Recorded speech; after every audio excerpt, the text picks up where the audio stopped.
আসসালামু আলাইকুম। সংবাদে আপনাদের সবাইকে স্বাগত জানাচ্ছি। আমি ফিরোজ তোহা। শুরুতেই আরবে কেবলস সংবাদ শিরোনাম। পুরোদমে ইরান, ইসরায়েল এবং নিরীহ ফিলিস্তিনিদের মাঝে ভয়াবহ যুদ্ধ চলছে হামলা পাল্টা হামলা। এরই মাঝে আমাদের হাতে এসে পৌঁছেছে এই যুদ্ধের সর্বশেষ গুরুত্বপূর্ণ সবথেকে তাজা আপডেট সংবাদ আপনাদের জানিয়ে দিব।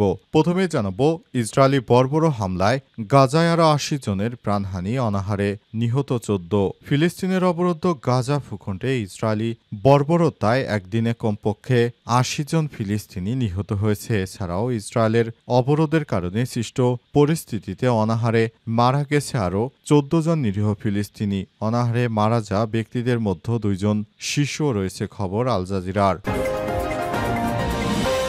এরপর জানাবো কম্বোডিয়ার সঙ্গে সংঘর্ষে থাইল্যান্ডের ক্ষতি $৩০০ মিলিয়ন। কম্বোডিয়ার সঙ্গে ৫ দিনের সংঘর্ষে থাইল্যান্ডের প্রাথমিক ক্ষতি হয়েছে ১০০ বিলিয়ন বাদ বা $৩০৭.৮ মিলিয়ন। দেশটির অর্থমন্ত্রী পিচাই চুনহাজিরা বিষয়টি নিশ্চিত করেছেন। আজ গণমাধ্যম এক্সপ্রেস টিউবেনের এক প্রতিবেদন থেকে বিষয়টি জানা গেছে।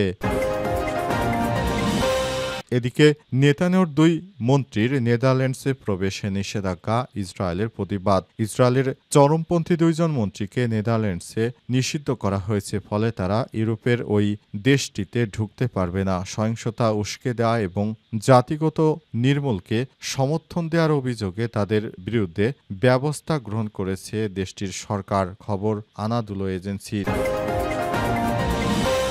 এদিকে সাবেক আইজিপির জবানবন্দি, হারুনকে জিন বলে ডাকতেন সাবেক স্বরাষ্ট্রমন্ত্রী। ঢাকা মহানগর পুলিশের গোয়েন্দা শাখার ডিবি সাবেক প্রধান মোহাম্মদ হারুনুর রশিদকে জিন বলে ডাকতেন সাবেক স্বরাষ্ট্রমন্ত্রী আসাদুজ্জামান খান কামাল। কেননা রাজনৈতিক সিদ্ধান্ত বাস্তবায়নে কার্যকর মনে করা হতো তাকে। আদালতে দেওয়া পুলিশের সাবেক মহাপরিদর্শক আইজিপি চৌধুরী আবদুল্লাহ আল মামুনের জবানবন্দির নথিতে উঠে এসেছে এমন চাঞ্চল্যকর তথ্য। আজ আদালত সূত্র থেকে বিষয়টি নিশ্চিত করা হয়েছে।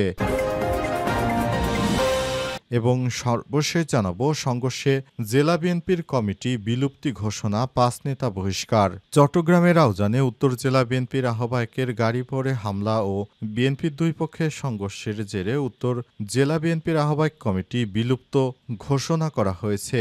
একই সঙ্গে জানানো হয়েছে শীঘ্রই নতুন কমিটি গঠন করা হবে। আজ রাত ৮টায় দলের সিনিয়র যুগ্ম মহাসচিব অ্যাডভোকেট রুহুল কবির রিজভী স্বাক্ষরিত এক প্রেস বিজ্ঞপ্তিতে বিষয়টি জানানো হয়েছে। প্রিয় দর্শক, এতক্ষণ শুনছিলেন সংবাদ শিরোনাম, এবারে বিস্তারিত। তবে তার আগে বন্ধুরা অনুরোধ থাকবে এই সংবাদটিতে একটি লাইক দিন।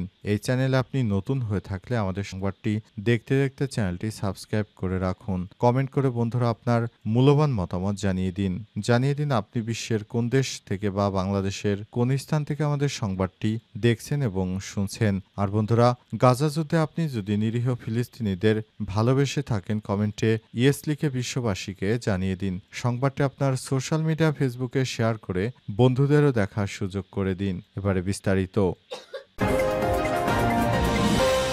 ইসরায়েলি বর্বরতায় গাজায় আরও ৮০ জনের প্রাণহানি, অনাহারে ১৪। ফিলিস্তিনের অবরুদ্ধ গাজা উপত্যকায় ইহুদিবাদী ইসরায়েলের বর্বরতায় একদিনে নতুন করে কমপক্ষে ৮০ জন ফিলিস্তিনি নিহত হয়েছে। এছাড়াও ইসরায়েলের অবরোধের কারণে সৃষ্ট পরিস্থিতিতে অনাহারে মারা গেছে আরও ১৪ জন ফিলিস্তিনি। অনাহারে মারা যাওয়া ব্যক্তিদের মধ্যে ২ জন শিশুও রয়েছে, খবর আল জাজিরার। গাজা স্বাস্থ্য মন্ত্রণালয় জানিয়েছে, ইসরায়েল গাজায় যুদ্ধ শুরুর পর অপুষ্টিজনিত কারণে এখন পর্যন্ত মৃতের সংখ্যা বেড়ে দাঁড়িয়েছে ১৪৭ জনে, যাদের মধ্যে ৮৮ জনই শিশু।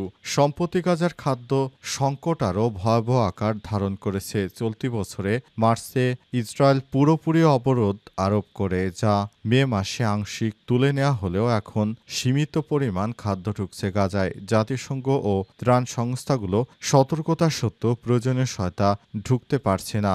জাতিসংঘের ফিলিস্তিনি শরণার্থী সহায়তাকারী সংস্থা ইউএনআরডব্লিউ এর প্রধান ফিলিপ ল্যাজারিনি জানিয়েছেন, গাজায় অবস্থানরত তার সহকর্মীরা মানুষকে এমন অবস্থায় দেখছে যেন তারা না বাঁচে না মরছে, যেন হাঁটতে থাকা লাশের মতো।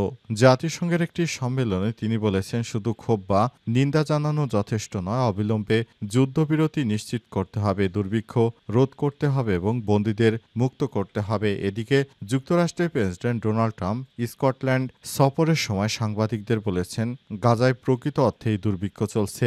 ইসরায়েলের এই ধরনের হত্যাযজ্ঞ কোনোভাবে সমর্থনযোগ্য নয়। কম্বোডিয়ার সঙ্গে সংঘর্ষে থাইল্যান্ডের ক্ষতি $300 মিলিয়ন। কম্বোডিয়ার সঙ্গে 5 দিনের সংঘর্ষে থাইল্যান্ডের প্রাথমিক ক্ষতি হয়েছে $10 বিলিয়ন বা $307.88 মিলিয়ন ছাড়িয়ে গেছে বলে জানিয়েছে দেশটির অর্থমন্ত্রী পিচাই চুনহাওয়াজিরা। আজ পাকিস্তানি গণমাধ্যম দ্য এক্সপ্রেস ট্রিবিউনের এক প্রতিবেদনে এই তথ্য নিশ্চিত করা হয়েছে। থাই অর্থমন্ত্রী বলেছেন, এই ক্ষতি সামাল দিতে সরকার $25 বিলিয়ন বা $771 মিলিয়ন প্রাথমিক বাজেট তৈরি করছে।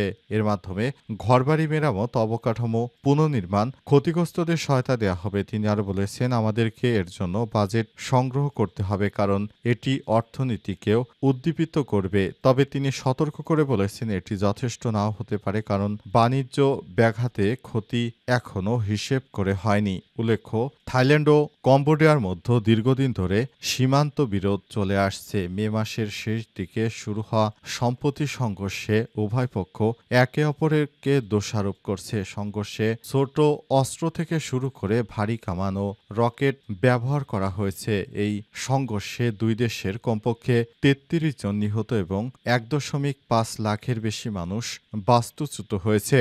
এ অবস্থায় দুই দেশের মধ্যে এখনও সংঘর্ষ চলছে। তবে মালয়েশিয়ায় একটি বৈঠক হয়েছে, সেখান থেকে একটা সিদ্ধান্ত আসতে পারে।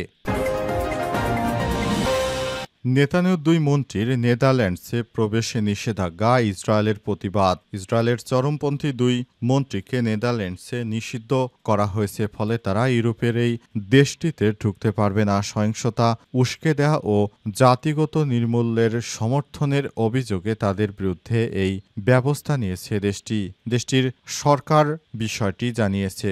সংবাদ মাধ্যম আনাদোলো বিষয়টি নিশ্চিত করেছে। মূলত আজ ডাচ পররাষ্ট্রমন্ত্রী ক্যাসপার ভেল্ডক্যাম্প এই ঘোষণা দেন। তিনি বলেন, ইসরায়েলের জাতীয় নিরাপত্তা মন্ত্রী ইতামার বেন গাভির এবং অর্থমন্ত্রী বেজালেল স্মিটসকে নেদারল্যান্ডসে আর স্বাগত জানানো হবে না, কারণ তারা দুইজনই গাজায় নিরীহ মানুষদেরকে হত্যার সঙ্গে সরাসরি জড়িত।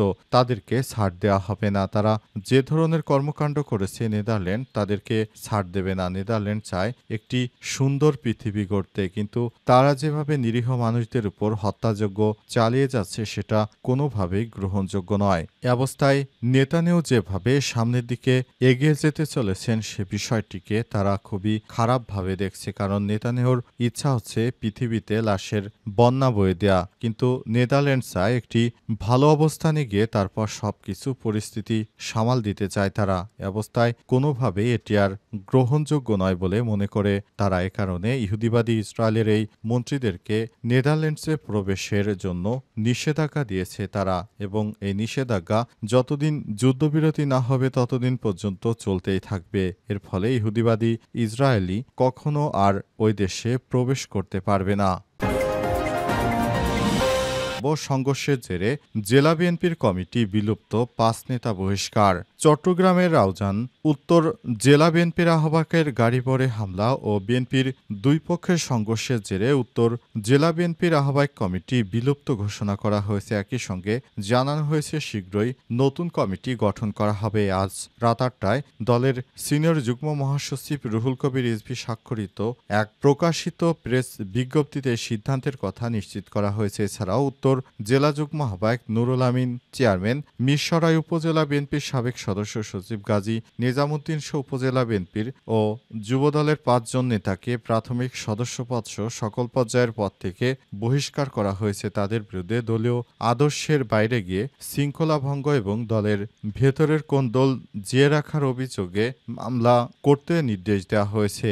এর আগে মঙ্গলবার বিকালে জেলার রাউজান উত্তর জেলা বিএনপির আহ্বায়ক গোলাম আকবর খন্দকারের গাড়ি ভরে হামলা করা হয়। এতে গোলাম আকবর সহ অন্তত 15 জন থেকে 20 জন আহত হয়েছে। এই ঘটনায় মোট 40 জন আহত হয়েছে। বিএনপির দুই পক্ষের মধ্যে এই হামলা পাল্টা হামলার ঘটনা ঘটছে। পুরো বিএনপি নেতাকর্মীরা অস্ত্রবাজি ও চাঁদাবাজির পাশাপাশি সাধারণ নিরীহ মানুষদেরকেও হত্যাযজ্ঞ চালিয়ে যাচ্ছে। তারা 17 বছর ক্ষমতার বাইরে থাকার পর নিজের দলীয় কোন্দলে সবথেকে বেশি ক্ষতিগ্রস্ত হচ্ছে বিএনপি।